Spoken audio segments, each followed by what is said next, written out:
नमस्कार, स्वागत आहे तुमचं आपल्या यूट्यूब चॅनलमध्ये ज्याचं नाव आहे मराठी स्टोरीज वर्ल्ड. आणि आज आपण ऐकणार आहोत मन वेडे तुझवर चढले भाग 87. 2 दिवसांनी मी, आई आणि बाबा नैनाच्या घरी तिला मागणी घालायला गेलो.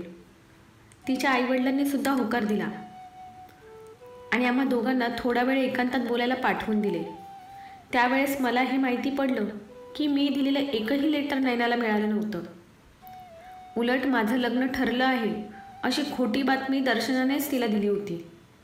त्याच वेळेस मला दर्शनाचा खोटारडेपणा कळला.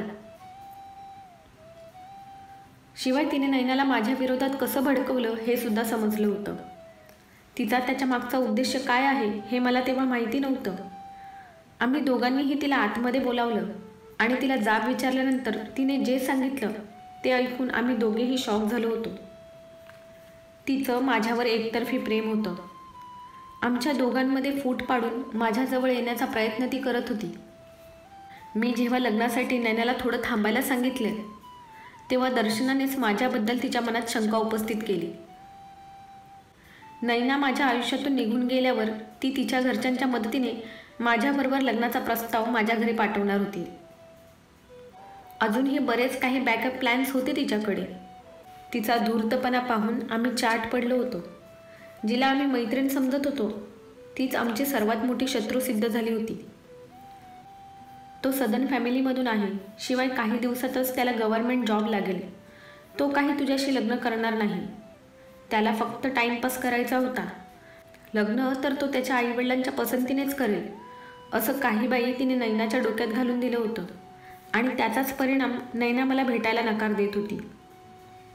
मी आई आणि बाबांबरोबर बोलून त्याच दिवशी आमचं लग्न फिक्स करायला लावलं आणि त्या दिवसानंतर दर्शना आम्हाला पुन्हा कधीच भेटली नाही आणि आम्हीसुद्धा तिची चौकशी केली नाही. सुदर्शन, दर्शनाने कधी तुला स्वतःच्या तोंडाने मी तिला फसवलं आहे असं तुला सांगितलं का? कमिशनर साठे म्हणाले. नाही, पण मी तुम्हा दोघांना बागेमध्ये बघितलं होतं. तू तिच्याकडे बोट करून रागारागाने बोलत होतास.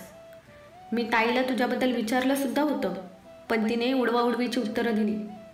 तिने आत्महत्या केली त्या दिवशी मला तिच्या रूममध्ये तू लिहिलेले पत्र मिळाले. मी ते पत्र कुणालाही दाखवले नाही.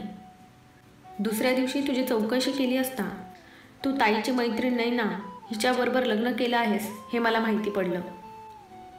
तू माझ्या बहिणीला फसवून तिच्या मैत्रिणीशी लग्न केलं हा राग माझ्या डोक्यात बसला होता. त्यातच माझ्या बहिणीबद्दल होणारी उलटसुलट चर्चा मला अजूनच त्रास देत होती. सगळ्यांचे टोमणे आणि बोलणे ऐकून आई आणि बाबा मनातल्या मनात झुरत होते. आमच्या घरात त्या दिवसानंतर कोणीच हसलं नाही. मी एकच गोष्ट मनात ठरवली होती, ती म्हणजे तुला सुखाने जगू द्यायचं नाही.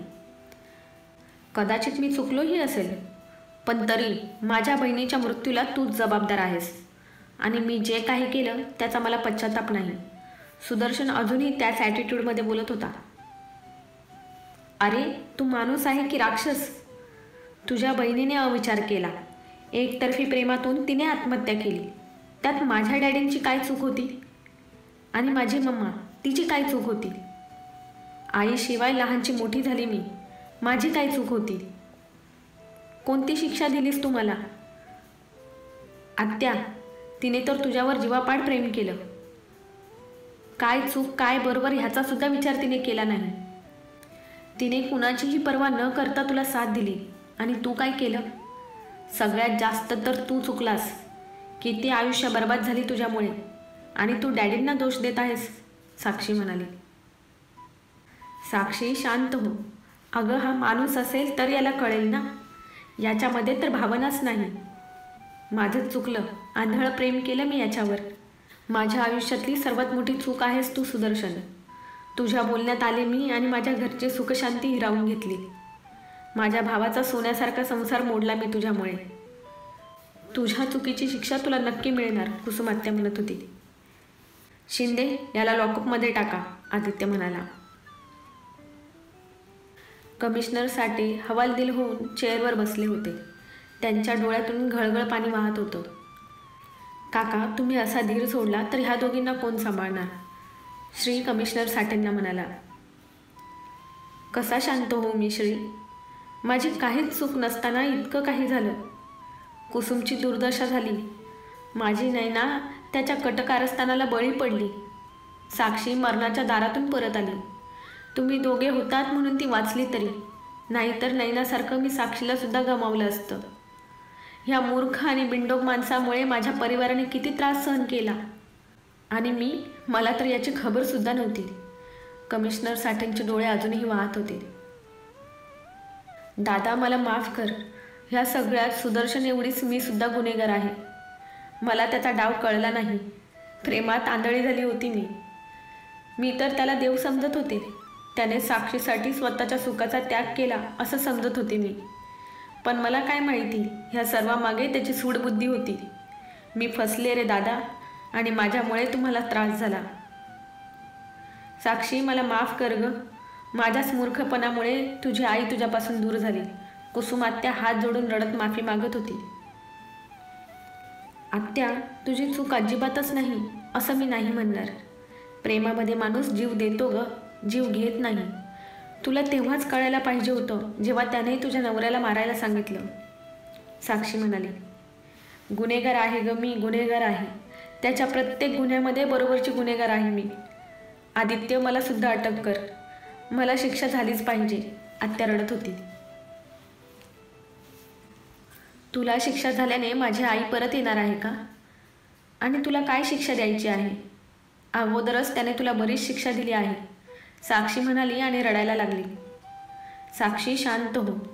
यातच समाधान मान की शेवटी आपल्याला सत्य कळलं. इतक्या वर्षांनी का होईना आईंना न्याय मिळाला, आणि आता तुला कोणापासूनही धोका नाही. आदित्य साक्षीला शांत करत होता. कमिशनर विश्वनाथ साठे अजूनही धक्क्यात होते. एका गैरसमजामुळे त्यांचं पूर्ण कुटुंब उद्ध्वस्त झालं होतं. एका पोलीस कमिशनरच्या घरात एवढं सगळं होत होतं आणि त्याला भनकसुद्धा नव्हती. आदित्य साक्षीची कशीबशी समजूत काढत तिला घरी घेऊन गेला, तर श्रीने विश्वनाथ आणि कुसुमात्याला त्यांच्या घरी सोडलं. रात्री उशिरा श्री हॉस्पिटलमध्ये गेला होता. तो गेला तेव्हा आदिती गाढ झोपली होती. पहाटे गेलेला श्री रात्र झाली तरी परत आला नाही, म्हणून मनातल्या मनात आदिती चिडली होती. दिवसभरात साधा एक कॉलसुद्धा केला नाही, म्हणून तिला राग येत होता. रात्री स्मिताताईंनी बळच तिला 2 घास खायला घातले आणि औषधं देऊन तिला झोपवलं होतं. श्रीने तिचा हात हातात घेतला आणि तिच्या बाजूलाच बसल्या जागी तो झोपून गेला. सकाळी जरा लवकरच आदितीला जाग आली. तिने डोळे उघडून पाहिलं तर श्री तिच्या बाजूला तिचा हात हातात घेऊन झोपलेला होता. त्याला पाहून तिच्या चेहऱ्यावर स्मित पसरलं. तिचा राग तर कुठल्या कुठे पळून गेला होता. ती गालात गोड हसली आणि पुन्हा झोपली. कसल्याशा आवाजाने आदितीची झोप चावळली. तिने उठून पाहिलं तर नर्स तिला इंजेक्शन देत होती. तिने इकडे तिकडे नजर फिरवली. रूममध्ये कोणीच नव्हतं. सिस्टर, माझे हस्बंड होते ना इथे, बाहेर आहेत का ते? आदितीने विचारलं. माहीत नाही, पण इथे एक काकी बसल्या होत्या. आत्ताच बाहेर गेल्या आहेत त्या, नर्स म्हणाली आणि तिच्या कामात बिझी झाली. मॅडम, तुमचा नाश्ता झाला आहे का? झाला असेल तर एवढ्या गोळ्या घ्या, नर्स म्हणाली. ठेवा इथे, मी नाश्ता झाल्यावर घेईल, आदिती उसासा सोडत म्हणाली. नर्स निघून गेल्यावर तिथे सावित्रीबाई आल्या. त्यांच्या मागोमाग स्मिताताईसुद्धा आल्या. मम्मा, आई, तुम्ही दोघी इथे? आदितीने विचारलं. हो, सावित्रीताई सकाळीच आल्या होत्या, मी आत्ताच आले, स्मिताताई म्हणाल्या. आई, श्री कुठे गेले? सकाळी तर इथेच होते ना? आदितीने विचारलं. हो, इथेच होता तो रात्रभर, सकाळी गेला. तू गाढ झोपेत होतीस म्हणून उठवलं नाही त्याने तुला, सावित्रीबाईंनी सांगितलं. ते ऐकून मात्र आदिती मनातूनच खट्टू झाली होती. शुद्ध आल्यापासून तिला श्रीला भेटायचं होतं, पण त्याची आणि तिची भेटच होत नव्हती. आदू, चल उठ आणि नाश्ता करून घे, तुला गोळ्या घ्यायच्या असतील ना? स्मिताताई म्हणाल्या. मम्मा, मला ब्रश तर करू दे, आत्ताच उठली आहे मी, आदिती ओठ बाहेर काढत म्हणाली. आदितीचा नाश्ता झाल्यावर तिथे बनी आणि नीला आले. मा, कशी आहेस तू? किती लागलंय तुला? नीला तिच्या जखमेवर हात फिरवत म्हणाली आणि तिचे डोळे पाण्याने डबडबले होते. नीला बेटा, मी ठीक आहे, आदिती तिचे डोळे पुसत म्हणाली. नीला हळूच तिच्या कुशीत शिरली. मा, तुला खरंच बरं वाटतंय ना? तुला काही त्रास तर होत नाही ना? नाही रे बाळा, मी एकदम ठणठणीत आहे. हे डॉक्टर काका मला घरी सोडत नाहीत म्हणून, नाहीतर मी लगेच तुमच्याबरोबर घरी येईल. अदितीने तिच्या केसांवर ओठ टेकवले. अदितीला तिचं अप्रूप वाटत होतं. एवढा लहानसा जीव तिची किती काळजी घेत होता, चिंता करत होता, हे पाहून तिला भरून आलं होतं.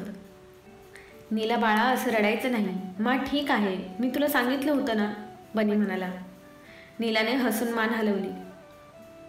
कालपासून सारखी तुझ्याविषयी विचारत आहे. काल घरीसुद्धा यायला तयार नव्हती इथून. मी बळच तिला घेऊन गेलो आणि आजसुद्धा सकाळीच रेडी होऊन बसली होती.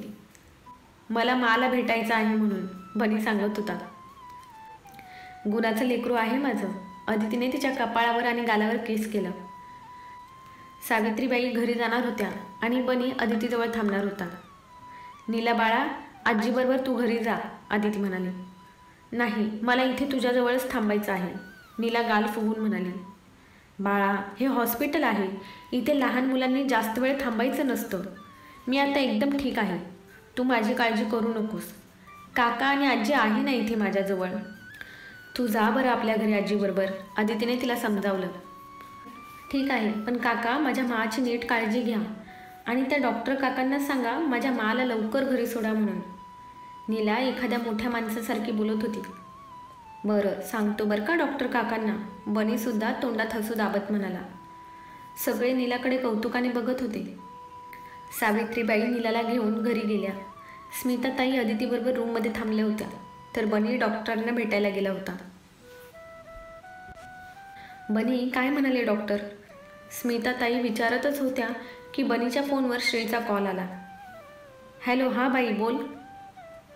अदिती कशी आहे आता? तू डॉक्टरांना भेटलास का? श्रीने विचारलं. हो बाई, वहिनी बरी आहे आणि मी आत्ताच डॉक्टरांना भेटून आलो. ते म्हणाले सर्व रिपोर्ट्स नॉर्मल आहेत, काळजी करायचं काही कारण नाही. जखमसुद्धा फार खोल नाही. उद्या डिस्चार्ज देतील वहिनीला, बनी सांगत होता. थँक्यू बनी, तू तिथे आहेस म्हणून मी इथे निर्धास्त आहे, श्री म्हणाला. बस का भाई, आता तू मला थँक्यू म्हणणार? वहिनी माझीसुद्धा रिस्पॉन्सिबिलिटी आहे, बनी म्हणाला.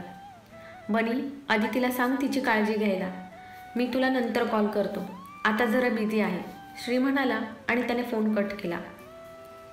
त्याने फोन ठेवलेला पाहून अदितीला वाईट वाटलं. निदान फोनवर तरी श्रीने तिची चौकशी करावी असं तिला वाटत होतं. श्री पोलीस स्टेशनला असल्याने बनी हॉस्पिटलमध्ये होता, तर प्रसाद ऑफिस सांभाळत होता. रात्री अदितीसाठी टिफिन घेऊन प्रसाद आणि नीला आले होते.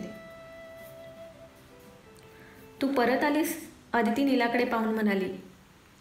तुला जेवायला घालायला आली आहे ती, प्रसाद हसत सांगत होता. काय, मला जेवायला घालायला? अदिती हलकं हसत तिच्याकडे कौतुकाने पाहत होती. हो मग, आजीबाई म्हणाल्या माझी मा तुझं ऐकणार नाही, मीच तिला जेवण भरवते, माझं बरोबर ऐकेल ती, प्रसाद तिची नक्कल करत म्हणाला. प्रसाद काका, अशी कोणाची मस्करी करू नये. इट्स अ बॅड हॅबिट्स, नीला म्हणाली. हो माझी आई, चुकलं माझं, प्रसाद कान पकडत म्हणाला. बरं, ते जाऊ दे. वहिनी, मला सांग तुझी तब्येत कशी आहे? प्रसादने विचारलं. एकदम व्यवस्थित, डोकं जरा जड आहे, अदिती म्हणाली. डॉक्टरांना सांगितले की नाही? प्रसादने विचारलं. हो, सांगितलं आहे आणि त्यांनी मेडिसिनसुद्धा दिले आहेत त्याच्यावर. बनी, तू नीलाला घेऊन जा, मी थांबतो वहिनीजवळ. भाऊजी, मी आता एकदम व्यवस्थित आहे, माझं जेवण झालं की तुम्ही दोघेही घरी जा, अदिती म्हणाली. वहिनी, मी तुझं अजिबात ऐकणार नाही, तू गप्प जेव आणि आराम कर. भाईला आज कदाचित यायला जमणार नाही, तो एका केसमध्ये बिझी आहे, त्यामुळे आम्ही तुला एकटीला अजिबात सोडणार नाही, प्रसाद म्हणाला. अदितीचं जेवण झाल्यावर बनी आणि नीला घरी निघालेच होते की प्रतापराव आणि विजयराव दोघेही अदितीला भेटायला आले. सकाळीसुद्धा प्रतापराव येऊन गेले होते, मात्र तेव्हा अदिती झोपेत होती. तुम्ही सगळे उगाच माझी काळजी करत आहात, मी बरी आहे आता, अदिती त्या दोघांनाही समजावत होती. बरं, आता तू तुझी काळजी घे आणि आराम कर, विजयराव म्हणाले. हो डॅड, अदिती हसून म्हणाली. नीला आणि बनी विजयरावांबरोबर घरी गेले, तर प्रतापराव थोडा वेळ तिच्याबरोबर तिथेच थांबले. रात्रीसुद्धा श्री धावती भेट घेत हॉस्पिटलमध्ये आला होता. अदितीला एक नजर पाहून तो पुन्हा निघून गेला. कालपासून साक्षीची तब्येत जरा नरम होती, त्यामुळे आदित्यला जास्त वेळ थांबता आले नाही. त्यातच आत्याला सुद्धा मानसिक त्रास सहन झाला नव्हता आणि त्यामुळेच त्यांचा BP शूट झाला होता. त्यांना सुद्धा हॉस्पिटलमध्ये ॲडमिट केलं होतं. त्यामुळे आदित्य दोन्ही घरांकडे लक्ष देत होता. इकडे श्रीने मात्र डॉक्टर सुदर्शन गोडसे विरुद्ध चांगलाच चंग बांधला होता. त्याची फाईल अशा तऱ्हेने तयार करत होता की त्याचं बाहेर येणं जवळजवळ अशक्यच असेल. आणि ह्याच सर्व गडबडीमध्ये त्याला अदितीला वेळ देता येत नव्हता. दुसऱ्या दिवशी अदितीला डिस्चार्ज देणार होते, म्हणून बनी तिला घ्यायला हॉस्पिटलमध्ये आला होता. स्मिताताई सकाळपासूनच अदितीबरोबर होत्या. डिस्चार्ज मिळाल्यानंतर बनीने अदितीची बॅग उचलली. वहिनी परवा जे हॉस्पिटलमधून गेली ती अजून मला भेटायला आली नाही. दादू आणि श्रीसुद्धा भेटले नाहीत. याचा अर्थ नक्कीच काहीतरी मोठं झालं आहे आणि ते मला कोणी सहजासहजी सांगणार नाही. मला जर कोणी सांगू शकत असेल तर ती वहिनी, आणि वहिनीला भेटायचं असेल तर मला गुलमोहरवर जावं लागेल. अदिती मनातच विचार करत होती. बनी, मला गुलमोहरवर सोड, अदिती म्हणाली. अगं पण वहिनी, बनी बोलतच होता की अदितीने त्याला थांबवलं. बनी, मला मम्माजवळ थांबायचं आहे आणि मॉमसुद्धा आज येणार आहे, अदिती तोंड बारीक करत म्हणाली. पण वहिनी, मी भाईला काय सांगू? त्यांना सांग तुमचं काम झालं आणि तुम्हाला तुमच्या बायकोसाठी थोडा वेळ मिळाला तर तिला घ्यायला जा. ते मला घ्यायला येत नाही तोपर्यंत मी गुलमोहरवरच राहील, अदिती म्हणाली. अदितीचं बोलणं ऐकून तर बनी हक्काबक्का राहिला होता. अदितीने एवढ्या महिन्यांमध्ये कधीच असा हट्ट केला नव्हता. तिचं हे रूप बनीसाठी नवीन होतं. तर स्मिताताईसुद्धा संशयाने तिच्याकडे बघत होत्या. मम्मा, चालेल ना तुला? अदिती पप्पी फेस करत म्हणाली. आदू बाळा, ते सुद्धा तुझंच घर आहे, तुला हवं तेव्हा तू तिथे येऊ शकतेस, स्मिताताई हसत म्हणाल्या. थँक्यू मम्मा, अदिती स्मिताताईंना मिळगली. बनीने त्या दोघींना गुलमोहरवर सोडलं आणि तो घरी आला. बिचारा ह्या टेन्शनमध्ये होता की आता श्रीला काय सांगायचं. अदिती बाळा, तू तुझ्या रूममध्ये आराम कर, काही लागलं तर मला आवाज दे. मधू आली की तुझ्या रूममध्ये घेऊन येते मी तिला, स्मिताताई म्हणाल्या. चालेल मम्मा, पण वहिनी कुठं दिसत नाही, अदितीने विचारलं. अगं, कुसुमताईंची तब्येत बरी नाही, ती तिकडेच गेली आहे, आल्यावर सांगते तुला भेटायला. इकडे संध्याकाळी देसाई मेन्शनमध्ये. बनी, तुला थांबवता नाही आलं तिला? श्री वैतागला होता. नुकताच ऑफिसमधून आला होता. आल्या आल्या त्याला अदितीला पाहायचं होतं. सॉरी भाई, पण वहिनी तुझ्यावर रुसली, त्याला मी काय करू? ठीक आहे, आता आजच मी तिला आणायला जाऊ शकत नाही, नाहीतर सगळे नाराज होतील. शिवाय मॉमसुद्धा येणार आहेत तिला भेटायला. त्यांना ॲक्सिडेंटविषयी कुणीच काही सांगितलं नव्हतं, त्यामुळे आधीच रागात आहेत. श्री केसातून हात फिरवत म्हणाला. चला श्री, जाऊन आराम करा, गेले 3 दिवस डोळ्याला डोळा नाही, श्री मनातच म्हणाला आणि रूममध्ये निघून गेला. अदिती हट्टाने गुलमोहरमध्ये आली तर होती, पण आता तिला तिथे करमत नव्हतं. श्रीची आठवण तिला सारखी सतावत होती. ती त्याच्या आठवणींमध्ये गुंग होती. तेवढ्यात दरवाजा उघडल्याचा आवाज आला. तिने दरवाजात पाहिले. पेशंट काय म्हणतोय आमचा, साक्षी आत येत म्हणाली. पेशंट रुसला आहे तुमच्या सगळ्यांवर. असं कोण वागतं बरं? दादू आणि श्री एकदाही मला भेटायला आले नाहीत, आणि तू परवा जी निघून आलीस तुझा परत पत्ताच नाही, अदिती गाल फुगून म्हणाली. सॉरी, पण कुसुम आत्यांची तब्येत खराब होती आणि मला सुद्धा बरं वाटत नव्हतं, त्यामुळे तुझ्याकडे यायला भेटलं नाही, साक्षीने खंत व्यक्त केली. इट्स ओके वहिनी, पण मला सांग, असं काय झालं आहे ज्यामुळे श्री आणि दादा इतके बिझी आहेत? अदिती नजर रोखून म्हणाली. ते मला कसं माहिती असेल अदिती? असेल एखादी महत्त्वाची केस, साक्षी म्हणाली. वहिनी, खरं खरं सांग. अदितीने तिच्यावर नजर रोखली. अगं, मी खरंच बोलत आहे. वहिनी, तुला एक गोष्ट माहिती नसेल तर मी सांगू, अदिती म्हणाली. काय, साक्षीने विचारलं. वहिनी, माझ्यापासून काहीही लपवू नकोस, कारण मला सगळं माहीत आहे. माझं श्रीबरोबर लग्न कसं झालं तेव्हापासून ते मी दिल्लीला जाईपर्यंत, अदिती म्हणाली. आधू म्हणजे तुला सगळं? साक्षी बोलतच होती की वहिनी, मी माझी डायरी वाचली आहे. मागे इथे आली होती तेव्हाच ती डायरी माझ्या हाताला लागली. त्यामुळे माझ्यापासून काहीही लपवू नकोस. आदिती मुद्दामच खोटं बोलली. खरं तर तिला सर्व आठवत आहे. तिची स्मृती परत आली आहे हे तिला सगळ्यात अगोदर श्रीला सांगायचं होतं. आदितीला सर्व माहीत आहे हे कळल्यावर साक्षी जरा रिलॅक्स झाली आणि तिने तिला सर्व काही सांगितलं. आदितीला आज आकाश ठेंगणं झालं होतं. तिला इतका आनंद यापूर्वी कधीच झाला नव्हता. तिचं प्रेम, तिचा श्री निर्दोष आहे, त्याच्यावर लावलेले सर्व आरोप खोटे आहेत हे ऐकून तिला आनंद झाला होता. पण त्याचबरोबर जे सत्य तिला कळलं ते ऐकून तिला वाईटसुद्धा वाटलं होतं. वहिनी, मी समजू शकते तुला किती त्रास होत आहे ते. सॉरी वहिनी, आदिती म्हणाली. आता कुसुमत्यांची तब्येत कशी आहे? आदितीने विचारलं. बरी आहे. मानसिकरित्या पूर्ण ढासळली आहे ग ती. ह्या सगळ्याला स्वतःला जबाबदार मानत आहे ती, साक्षी म्हणाली. वहिनी, अविश्वासाचे विष पचवणे खूप कठीण असते ग. आपलंच कोणीतरी जेव्हा आपल्याला फसवतं तेव्हा काय त्रास होतो हे समजू शकते मी, आदिती म्हणाली.